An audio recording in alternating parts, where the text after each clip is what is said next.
Welcome to another quick tutorial. In this video, I'll show you how to create your own memes inside recraft. Let's dive in. First, create a frame and change its background to black. Now with the brush tool, we will create our speech balloon. Set the color to white and resize the brush.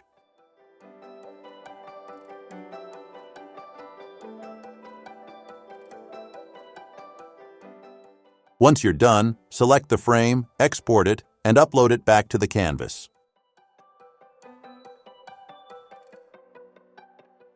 Now, select the image and click Vectorize. Once the image is converted, I will use the Vary It feature to see if recraft comes up with a better version of my speech balloon. Next, double-click your image, select Swatches, choose the black color, and bring the alpha channel to 0. Then copy the image, double-click the image below, and change the white color of the balloon to black to create a shadow effect. Adjust the shadow using the arrow keys on your keyboard. Now all we have to do is place and resize the balloons on the image and add some text to it.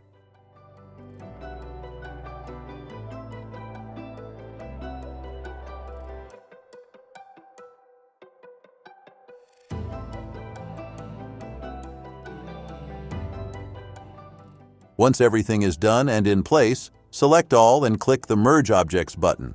Then, you can export it and share it with your friends. And that's it! I hope you enjoy this tutorial. See you in the next one.